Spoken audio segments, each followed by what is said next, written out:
हमें यहाँ छूने को मौजूद है। हालेलुया। लहू जो यीशु के बदन से बहता है, तुझसे मुझसे कहता है। लहू जो यीशु के बदन से बहता है, तुझसे मुझसे कहता है। बहा मैं तेरी शिफा को, बहा मैं तेरी शिफा को, बहा मैं तेरी शिफा को, बहा मैं तेरी शिफा को।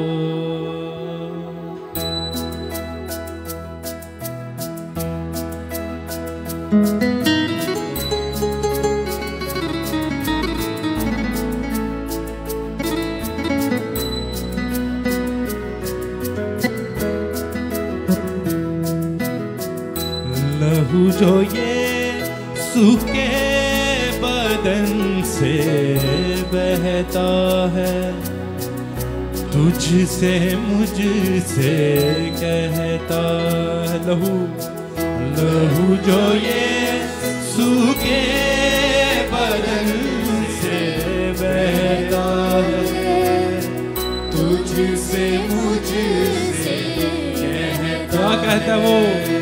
हाँ बहा मैं तेरी शिफा को, बहा मैं तेरी शिफा को, बहा मैं तेरी शिफा को, बहा मैं तेरी शिफा को। लहू जो यीशु के बदन से बहता है, तुझसे मुझसे कहता है। लहू जो यीशु के बदन से बहता है, तुझसे मुझसे कहता है। बहा मैं तेरी शिफा को, बहा मैं तेरी शिफा को, बहा मैं तेरी शिफा को, बहा मैं तेरी शिफा को। ये मेरा खून है,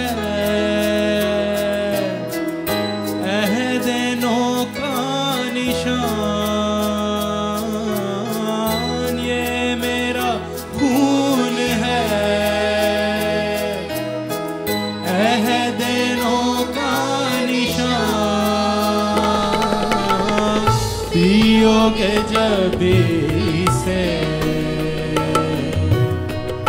होगा जीवन नया, पियोगे जब इसे होगा जीवन नया। जहान के गुनाह जो आप उठाता है, तुझसे मुझसे कहता है। जहान के गुनाह जो आप उठाता है, तुझसे मुझसे कहता है। बहा मैं तेरी शिफा को, बहा मैं तेरी शिफा को, बहा मैं तेरी शिफा को, बहा मैं तेरी शिफा को। हर बीमारी का सुन ये लहूदाम है, हर बीमारी का सुन। ये लहूदाम है, हर मर्ज के दवा। ये लहूआम है, हर मर्ज के दवा। ये लहूआम है, यही लहू हमको खुदा से मिलाता है, तुझसे मुझसे कहता है। यही लहू हमको खुदा से मिलाता है, तुझसे मुझसे कहता है। बाह मैं तेरी शिफा को, बाह मैं तेरी शिफा को, बाह मैं तेरी शिफा को, बाह मैं तेरी शिफा को। लहू जो यीशु के, लहू जो यीशु के बदन से बहता है, तुझसे मुझसे कहता है। लहू जो यीशु के बदन से बहता है, तुझसे मुझसे कहता है। बाह मैं तेरी शिफा को, बाह मैं तेरी शिफा को, बाह मैं तेरी शिफा को,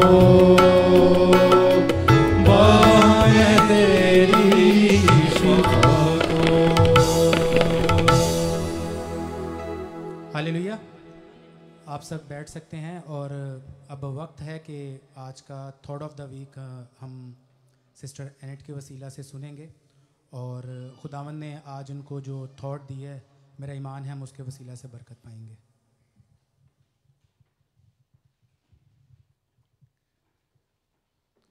thank you so much brother Sajid. और आज का जो थॉट ऑफ द वीक है उसको मैं एक स्टोरी के साथ बताना चाहूँगी।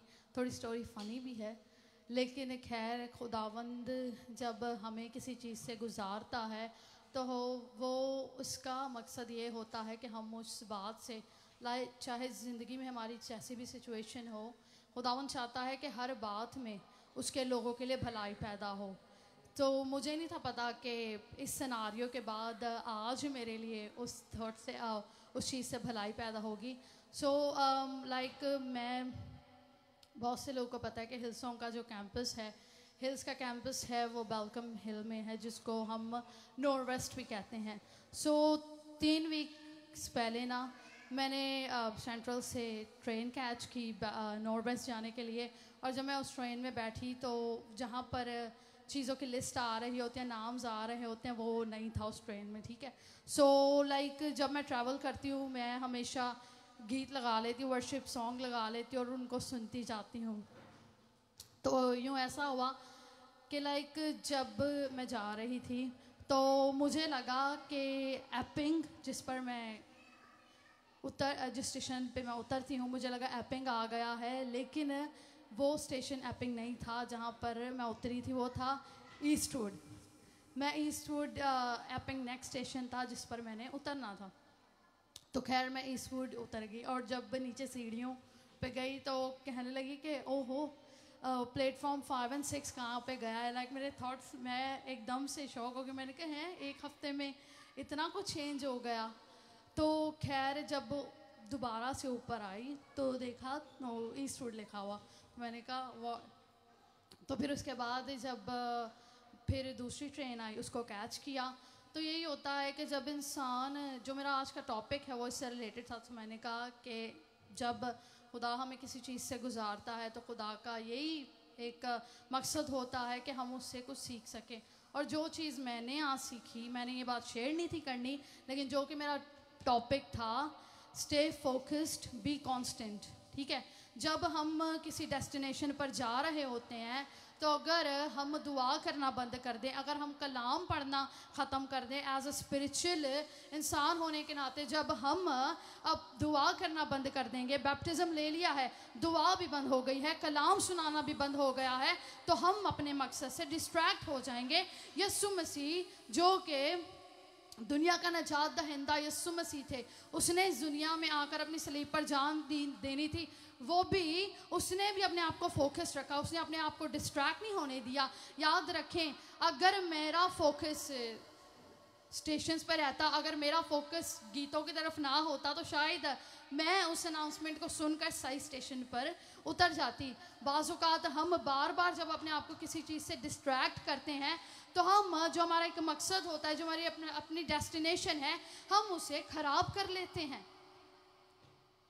लेकिन जब हम एक चीज़ पर फोकस्ड रहते हैं, यीशु मसीह को एक चीज़ पर फोकस्ड रहना था। शैतान खुदा का पाक रूह से बियाबान में लेकर गया, जहां पर शैतान ने उसका टेस्ट लिया। जब हमें बाज़-औक़ात हम गलत जगहों पर क्यों पहुंच जाते हैं, गलत डेस्टिनेशन पे क्यों पहुंच जाते हैं, क्योंकि हम अपने फोकस को क्या कर देते हैं, लूज कर देते हैं। और जब द मोमेंट आपका फोकस लूज हुआ, तो फिर आग वाला, जब फिर शैतान की चीज़ों का फोकस होगा तो फिर हेल में इंसान पहुंच जाता है। लेकिन जब खुदा की चीज़ों पर फोकस होगा, खुदा के नाम को, खुदा के जलाल के लिए आप जो करेंगे उसके लिए करेंगे, जब खुदा ही फोकस होगा, तो हम अपनी आप को एक राइट डायरेक्शन पर रख सकते हैं। जब हम एक जगह पर, एक चीज़ पर हम फोकस्ड रहते हैं।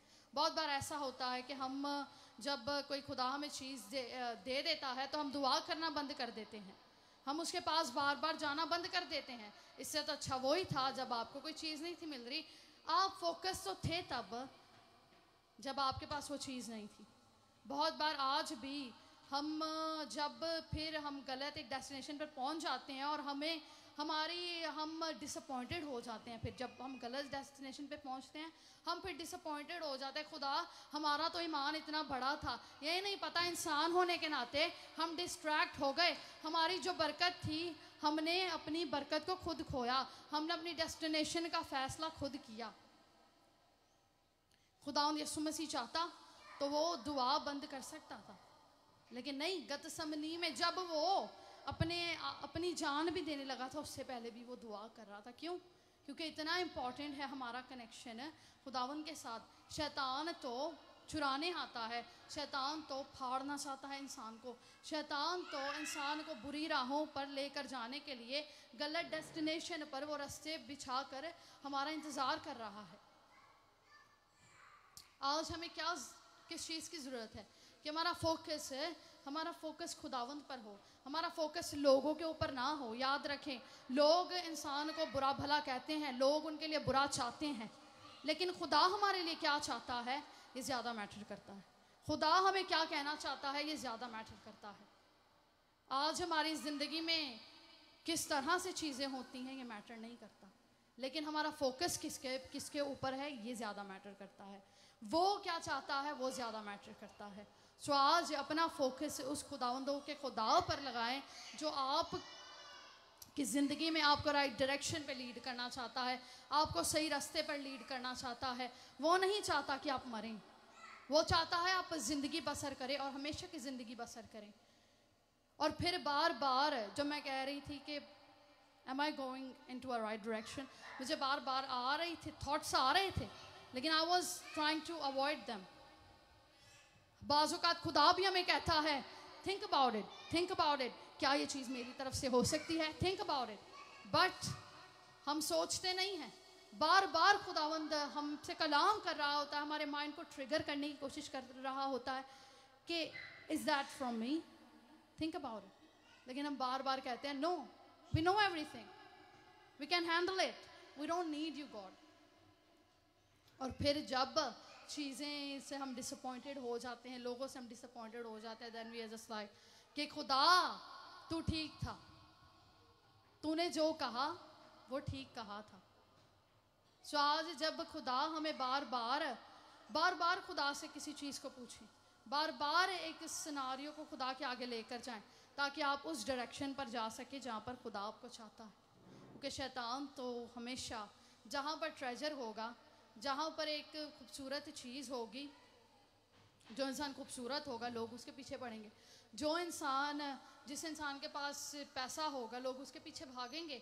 उसी तरह जब हमारे पास हम खुदा के चुनी हुई कौम हैं, शैतान हमारे पीछे भागता है ताकि हमें डिस्ट्रैक्ट कर सके और उस खजाने से दूर लेकर जा सके, उस डेस्टिनेशन से दूर लेकर जा सके जहाँ पर खुदा हमें पहुँचाना चाहता है। एंड डू रिमेंबर कि आज हम चाहे जिस भी जगह पर हों, लेकिन अगर हमारा फोकस खुदावंदों का खुदा होगा तो हम एक राइट डायरेक्शन की तरफ जाएंगे। हमारा फोकस जब खुदावंदों का खुदा होगा तो सब बातें मिलकर एक रास्तबाज के लिए भलाई पैदा करती हैं। हालेलुया। सो इसी तरह खुदा के साथ चलते रहे। मेरा ईमान है कि आज आपने इस थॉट से बरकत पाई होगी। May God bless you all.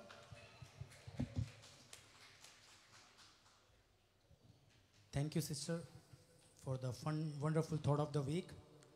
और बेशक खुदावंद ने इंसान को बनाया कि इंसान खुदा की तारीफ़ और तमजीद करे और उसकी इबादत करे। एक बड़ी बेसिक सी चीज़ है, ये मोबाइल तकरीबन सबके पास है। और आज से कुछ वक्त पीछे चले जाएं तो स्मार्टफ़ोन नहीं थे, लेकिन अभी भी स्मार्टफ़ोन हैं चूँकि, और हम कुछ भी कर रहे हो इस फ़ोन पे, कभी कोई और ऐप यूज़ कर रहे हो जैसे फेसबुक हो गया, ट्विटर हो गया, यूज़ करते हो, लेकिन जब हमें कोई कॉल करता है तो वो ऐप जो है वो बिहाइंड ओपन हो जाती है, लेकिन मोबाइल अपनी जॉब नहीं भूलता। इसका काम है हमें लोगों से कम्युनिकेट करवाना और फ़ौरन कॉल जो है वो आपके डिस्प्ले पे आ जाती है। इसी तरह इंसान को खुदा ने बनाया अपनी इबादत करने के लिए। हमें भी मोबाइल की तरह जो है वो अपना बेसिक जो काम है वो नहीं भूलना चाहिए। हमें हमेशा खुदा की इबादत, खुदा की परस्तिश और उसकी सताइश करनी चाहिए। हालेलुया। मेरा ईमान है कि आप सब इस थॉट ऑफ द वसीला से बरकत पाएंगे और खुदावंद हमेशा हमें इसी तरह इस्तेमाल करता रहेगा। आए अब वक्त है कि हम अपने आप को खुदावंद की आवाज़ के लिए तैयार करते हैं, और इस गीत में हम खुदावंद की आवाज़ को सुनने के लिए अपने आप को तैयार करेंगे। खुदावंद का बंदा पतरस कहता है, घास तो सूख जाती और फूल गिर जाते हैं, लेकिन खुदावंद का कलाम अबर तक कायम रहेगा। तो अब उस कलाम को सुनने के लिए हम अपने आप को तैयार करते हैं जो अबर तक कायम रहेगा। और खुदावंद के बंदा पास्टर जेकब इस गीत के दौरान जब अब खुदावंद की हुजूरी को महसूस करें, वो खुदावंद की आवाज़ को हमारे साथ शेयर करने के लिए सामने आ सकते हैं।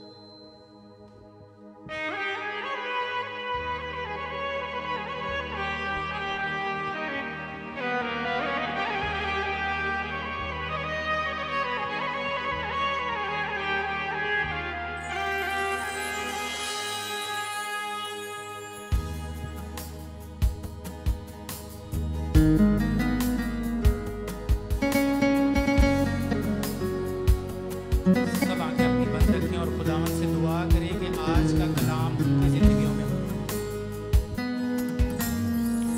हो तेरी स्तुति और आराधना करता हूँ मैं तुझसे ये प्रार्थना।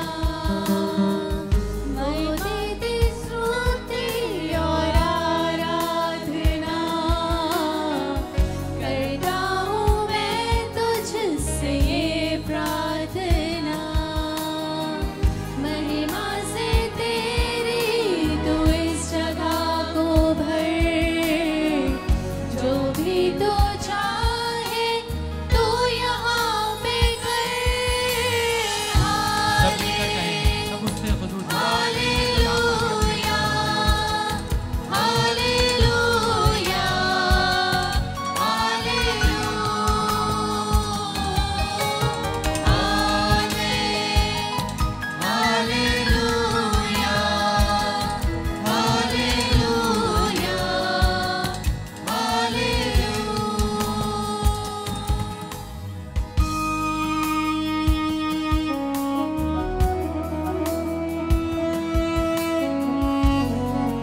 हो तेरी स्तुति और आराधना करता हूँ मैं तुझसे ये प्रार्थना। हो तेरी स्तुति और आराधना करता हूँ मैं तुझसे ये प्रार्थना। महिमा से तेरी तू इस जगह को भर, जो भी तो चाहे तू यहाँ पे कर। हालेलुया, हालेलुया,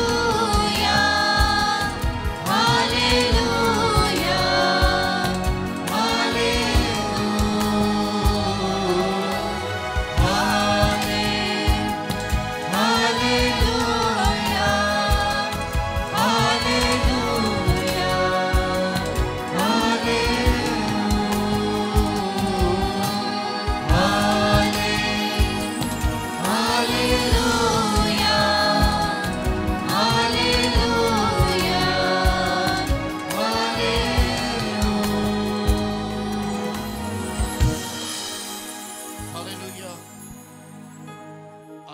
आइए अपनी आंखों को बंद करते हैं और हर एक खुदावंद से अपने लिए कलाम मांगे और खुदावंद से कहे, खुदावंद आज का कलाम मेरी ज़िंदगी के लिए, मेरी बेहतरी के लिए, मेरी फैमिली के लिए तरक्की और बढ़ोतरी का सबब बने।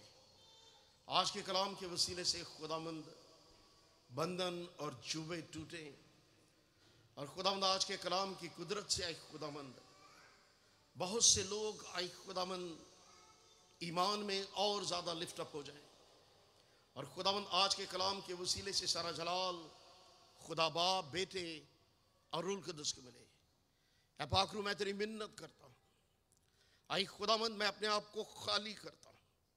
ऐ पाकरू मेरी सोचों और मेरे ख्यालात पर कब्जा कर ले।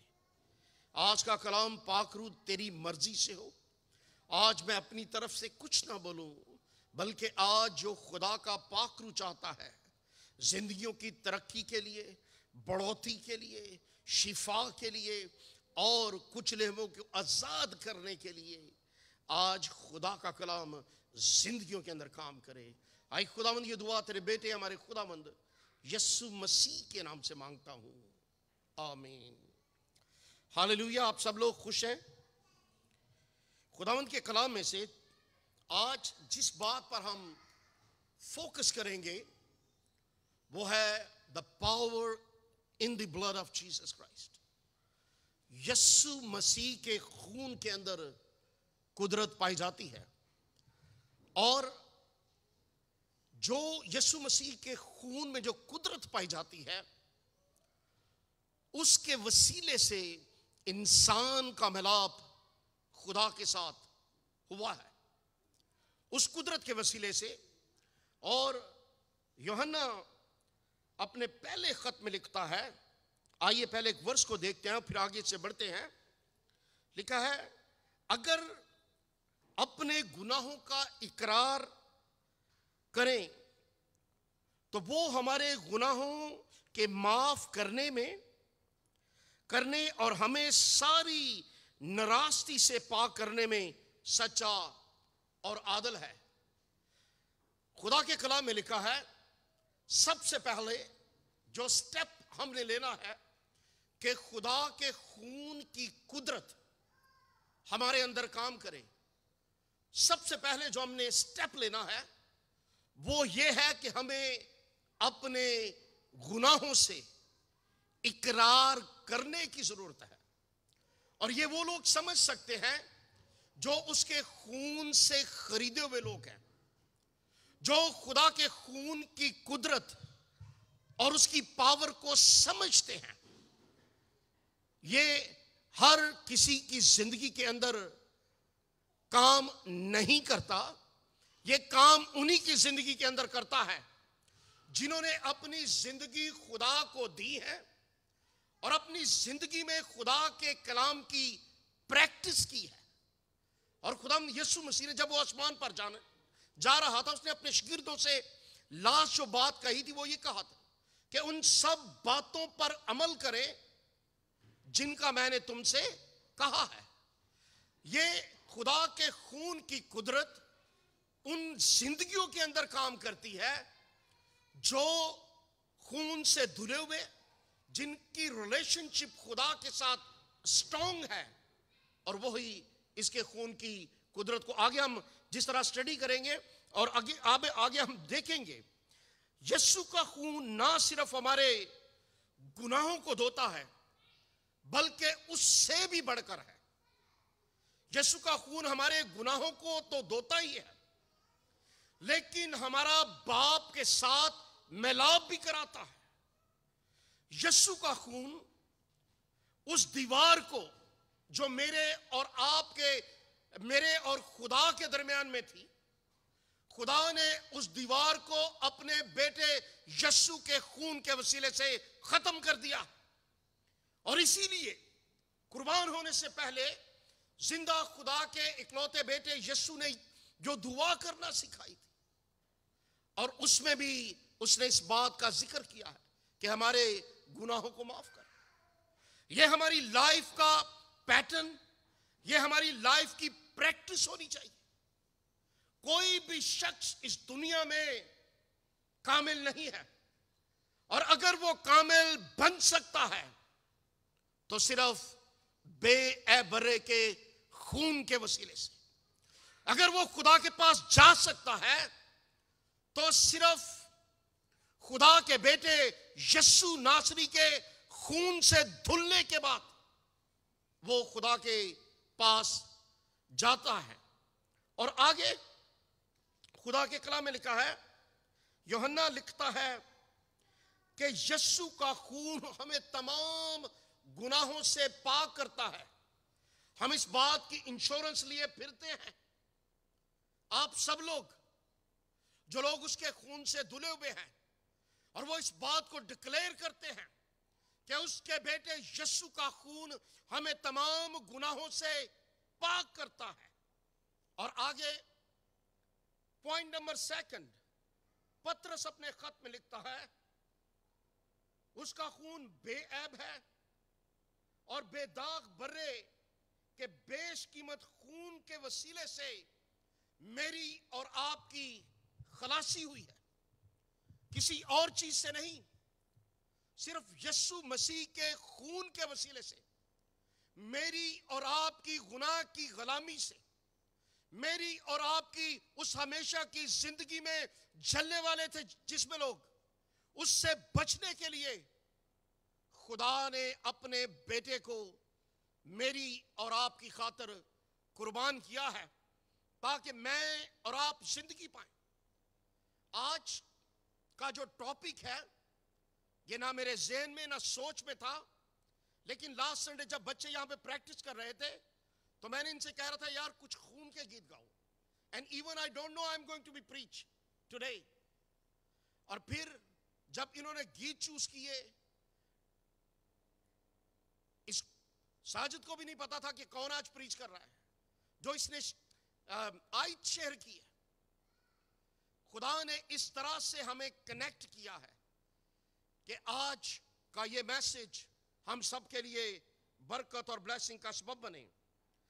आगे मत्ती उसका 27वें बाब की आयत पे लिखा है, यीशु बेकसूर था, यानी उसका खून पाक और गुनाह से मबर्रा था। वो पाक था खुदावंद यीशु मसीह, उसने जमीन पर उसने कोई गुनाह नहीं किया था, और इसीलिए उसके खून के अंदर कुदरत पाई जाती है। और उसी कुदरत के वसीले से वो मुर्दों में से जी उठा, और उसने जी उठने के बाद वो सिर्फ जी ही नहीं उठा, उसने मुझे और आपको भी हमेशा की जिंदगी के अंदर शामिल कर लिया। आगे कुलसियों के खत उसके पॉइंट नंबर 4 जो मेरा है, वो उसका पहला बाब और उसकी 20वीं आयत में लिखा है, और हमारा मिलाप खुदावंद यीशु मसीह ने अपना खून बहाकर उसने मेरा और आपका मिलाप आपके हेवनली क्रिएटर, हेवनली फादर के साथ करवा दिया है, ताकि जो ये मिलाप हुआ है ये फिर कभी खत्म ना हो।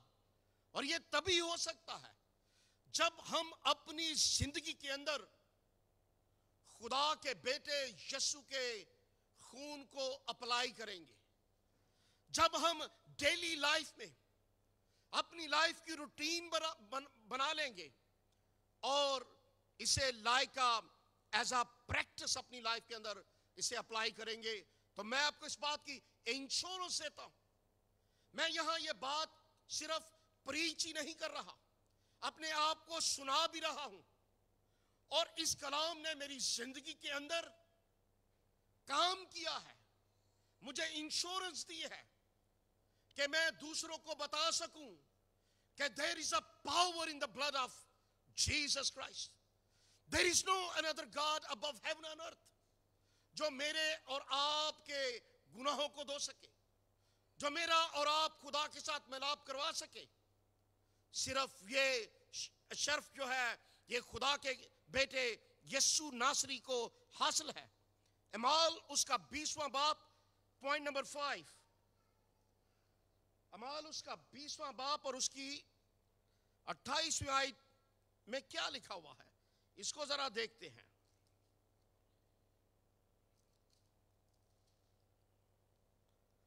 आप कौन लोग हैं? यहां पर खुदाम के कलाम में लिखा है, यहां पर उसकी 28वीं आयत में, बस अपनी और सारे गल्ला की खबरगिरी करो। ये खादमों को कह रहा है पौलुस रसूल, खबरगिरी करो जिसका रूल कुद्दस ने तुम्हें निगहबान ठहराया है, ताकि खुदा की कलीसिया की गलेबानी करो, जिसे उसने खास अपने खून से मोल लिया है। खुदावन पौलुस पर इस बात को रूल कुद्दस की कुदरत से रिवील करता है कि पौलुस रसूल उस वक्त की कलीसिया को यह बात समझाए और सिखाए एज अ लीडर्स को कि जिस जगह पर तुम्हें पॉइंट किया गया है, जिस जगह पर तुम्हें रखा गया है, यह मामूली जगह नहीं है। यह वो जगह है जो कि खुदा ने खुद पहले इस पर काम किया। पहले एज अ शेपर्ड वो इस दुनिया में आया, उसने अपनी भेड़ों की रखवाली की, और फिर उसके बाद उसने आपको भेड़ों का रखवाला या निगहबान ठहराया है। ये मामूली लोग नहीं हैं, आप और मैं मामूली लोग नहीं हैं। हम वो लोग हैं जो बेऐब बर्रे के खून से धुले हुए लोग हैं, और कोई नेशन इस बात को क्लेम नहीं कर सकती कि हम धुले हुए लोग हैं खुदा के बेटे। क्यों? क्योंकि they not believe, but when they're going to believe, they also claim, I am the washed by the blood of Jesus Christ. और पौलुस रसूल निगहबानों को भी और कलीसिया को भी ये पैगाम दे रहा है। भेड़ें जो खुदा की कलीसिया को जाहिर करती हैं, निगहबान जो पास्टर्स और लीडर्स हैं, जो एवेंजलिस्ट हैं, जो वर्शिप लीडर हैं, जितने भी लोग लीडरशिप का रोल अदा करते हैं, खुदा उन सब को ये बात कह रहा है अपने रूल कुद्दस की तहरीक के वसीले से। और पौलुस जो इस बात को बयान करता है, वो कहता है कि जिस जगह तुम्हें पॉइंट किया गया है ये बड़ी सेंसिटिव है, इसमें सोच कर मूव करना। If you are not have a compassion of Jesus Christ, बेशक आप अपने आप को कितना पास्टर और बिशप या पोप कह लें, then you cannot have a power and authority to serve into the kingdom of God.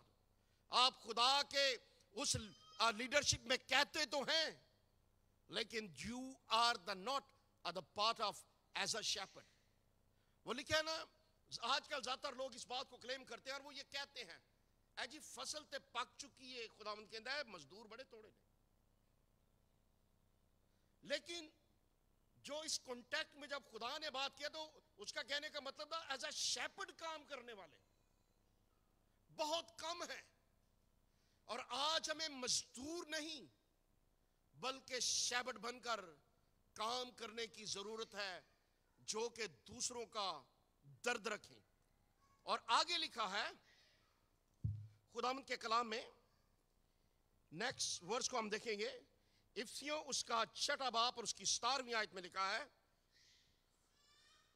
उसके खून के वसीले से हमें मुखलसी यानी कि हमारी रिडेम्पशन हुई है।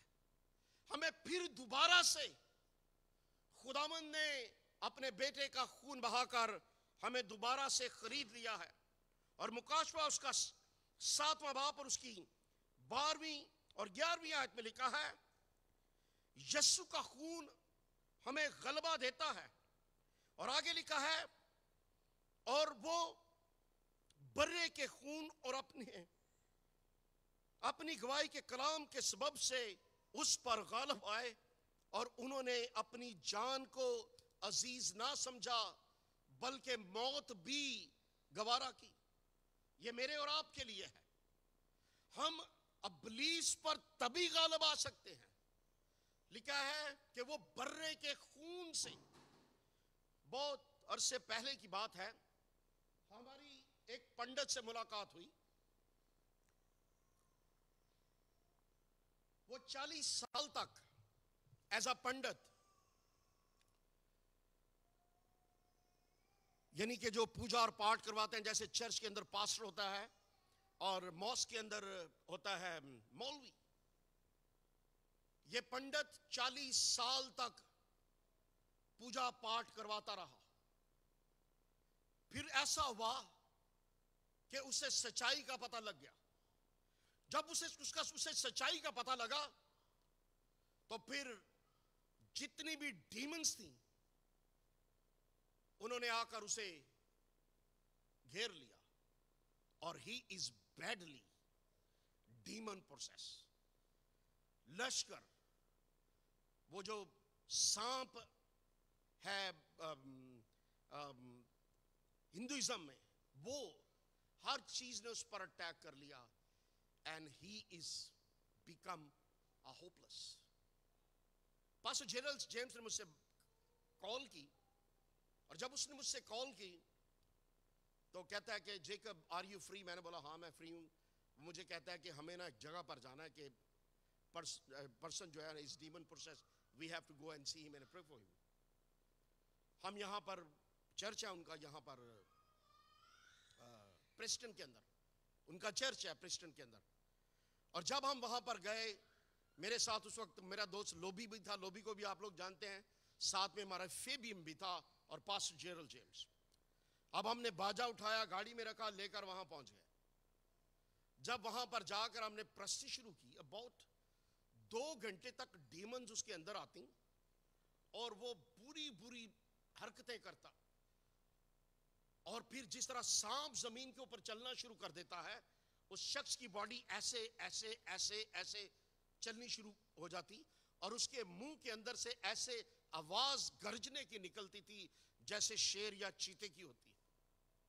फिर पास्टर जेरल्ड जेम्स ने कहा, उसने कहा द डेविल, खुदा के कलाम में लिखा है। हम काफी देर तक उसके लिए दुआ करते रहे। फिर उसने कहा लिसन टू मी डीमंस, कहता है खुदा के कलाम में लिखा है वो बर्रे के खून और अपने कलाम की गवाही के सबब से उस पर गालिब आए। और जब उसने इस आयत को पढ़ा तो हमने फिर हालेलुया का कोर्स गाना शुरू किया। तो